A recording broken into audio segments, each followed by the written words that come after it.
अस्सलाम वालेकुम वरहमतुल्लाहि वबरकातुहू। हज़रात इस्लाम मुस्लिमीन की जानिब से मैंने आपको बताया था कि गुस्ल किस तरह किया जाता है और उसका मसनून तरीका। गुस्ल में क्या क्या चीज़ें फ़र्ज़ होती है और गुस्ल किस पर फ़र्ज़ होता है, किस पर वाजिब होता है, ये पूरी डिटेल मैंने आपको बताया था। और अब मैं आपको बताना चाह रहा हूँ नजासत के बारे में। तो बहुत ही शॉर्ट टाइम में मैं आपको पूरी डिटेल के साथ समझाने की कोशिश करूँगा, ठीक है। नजासत की दो किस्में हैं, एक नजासत गलीज़ा, एक नजासत खफीफ़ा। नजासत यानी नापाक चीज़ें, उसे नजासत कहा जाता है। ये इंसान के बदन से ऐसी चीज़ निकलना जिससे वुज़ू या गुस्ल वाजिब हो जाता है, तो उसे मतलब नजासत गलीज़ा कहते हैं। जैसे पाखाना, पेशाब, बहता खून, पीप, मुंह भर के कहना, दुखती आंखों का पानी वगैरह, इन सबको नजासत गलीज़ा कहा जाता है।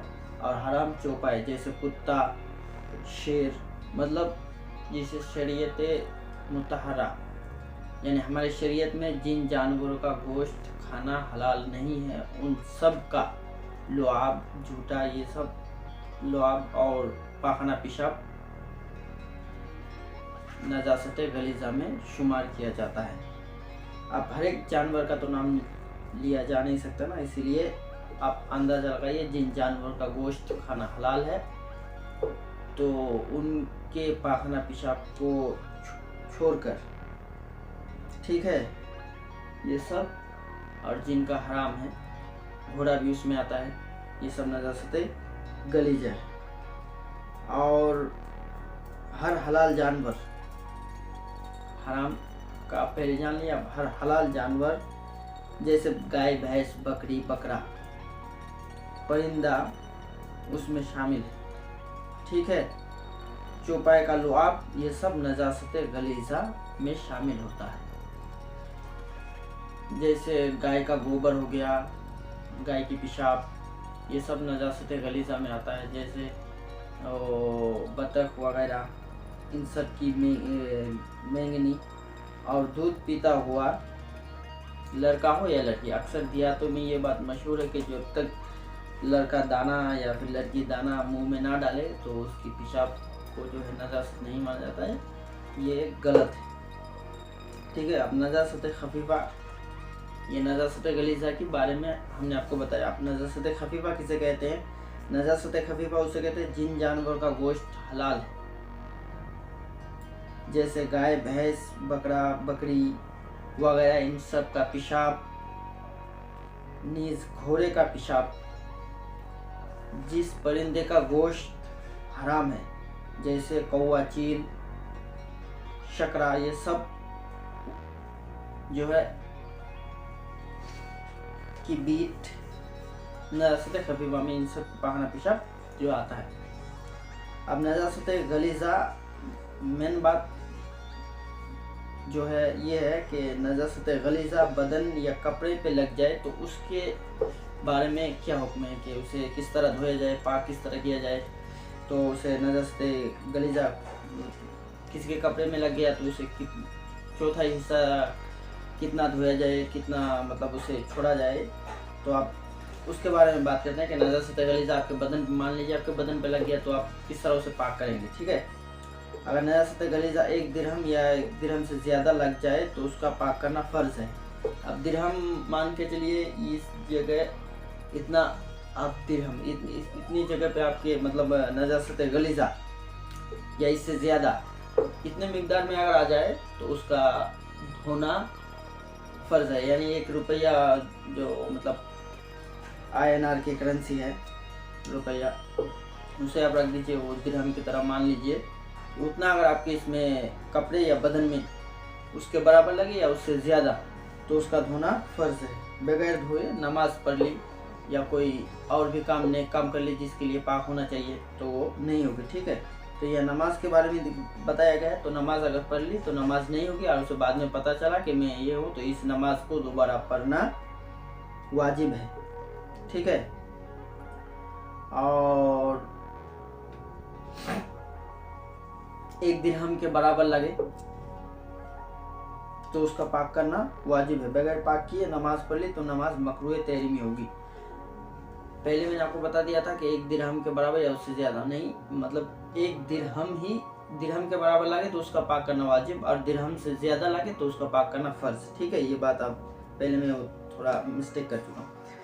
और ऐसी नमाज को दोबारा पढ़ना ज़रूरी है, मगर बगैर पाक के नमाज़ पढ़ लिया आपने तो उसे नमाज को दोबारा पढ़ना वाजिब है। ठीक है, और आगे बताया जाता है कि अगर नजासत गलीज़ा 1 दिरहम से कम लगे, तो 1 दिरहम से कम लगे तो उसका पाक करना सुन्नत है। अब बगैर पाक की नमाज पढ़ ली तो नमाज होगी मगर खिलाफ सुन्नत है। तो हम लोग क्या जो कहते हैं अहले सुन्नत वल जमात है, कोई काम सुन्नत के खिलाफ करते नहीं है। तो अब इसके बारे में बाद में बातचीत होगी इंशाअल्लाह। अभी हम इल्म फ़िक़ह में बात करते हैं। तो सुन्नत है, ऐसे नमाज को दोबारा पढ़ना बेहतर है। ठीक है, अब कोई भी काम इंसान कोई काम करता है तो अच्छा ही करेगा, उसमें कोई आइब नहीं रखेगा। ठीक है, हाँ।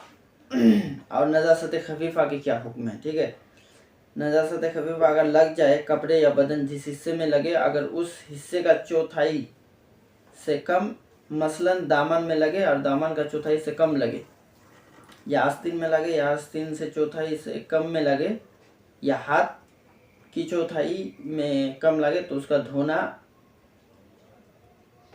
चौथाई से कम में लगे तो माफ़ है, और अगर पूरी चौथाई में लगे तो उस बगैर धोए नमाज ना होगी। ठीक है, और अगर कपड़े में नजासत लगे तो कितने बार धोने से पाक होगा? तो कपड़े में जिस हिस्से में नजासत लगी है, अगर वो नजासत जैसे आपके मान लीजिए आपके कपड़े में एक जगह मनी लग चुकी है, ठीक है, और मनी को पाक करने का तरीका ये है कि कपड़े के अगर इस हिस्से में मनी लग जाए और आपको मतलब क्या जो कहते हैं पता है कि मनी इसी जगह लगा है, तो आप पहले उस जगह को, पूरे कपड़े को नहीं, उस जगह को धोए, भिगो दें, साबुन से निकाल दें उसको। ठीक है, और मनी को पाक करने का एक और तरीका है, मनी जब सूख जाए, पहले के ज़माने में होता था, अभी तो उस तरह गिज़ा रहा नहीं, वो मतलब क्या जो कहते हैं सूख जाने के बाद कपड़े में मोम की तरह बन जाता था पहले के ज़माने में। अक्सर में बहुत कम लोगों का होता है कुछ नहीं, तो उसे मोम की तरह बन जाए, उसे सूखने के बाद अगर खरोच डालोगे तो हो जाएगा, वो उससे भी मनी पाक किया जाता है। तो मसलन आप में ये मनी लग गई या पेशाब लग गया, आपको मालूम है इसी जगह पे लगा है, ठीक है, तो आप पहले साबुन से उसको धोएंगे, उसको निकाल देंगे, फिर पूरे कपड़े को भिगोएंगे एक बर्तन में, उसमें साबुन लगाएंगे। साबुन लगाने के बाद पहली बार एक बाल्टी में पानी लेंगे, उसको डालेंगे, सिर्फ वही कपड़ा, उसमें दूसरा कपड़ा आप ऐड नहीं कर सकते, वही कपड़ा निकालेंगे, फिर उसको पूरी ताकत से निचोड़ेंगे, फिर उस पानी को फेंक देंगे, फिर एक बाल्टी पानी लेंगे, फिर उसमें क्या जो कहते हैं ये डालेंगे वो कपड़ा, फिर उसको पूरी ताकत से, आपके बदन में जितना ताकत हो पूरी लगा देना है। उसके बाद उसको निचोड़ेंगे, फिर कपड़े को झाड़ेंगे, फिर रखेंगे, फिर उसमें एक बाल्टी पानी लेंगे, फिर उसको क्या जो कहते हैं वो निचोड़ेंगे पूरी ताकत के साथ। इसमें 3 दफ़ा करना है, इस तरह से कपड़े पाक हो जाते हैं।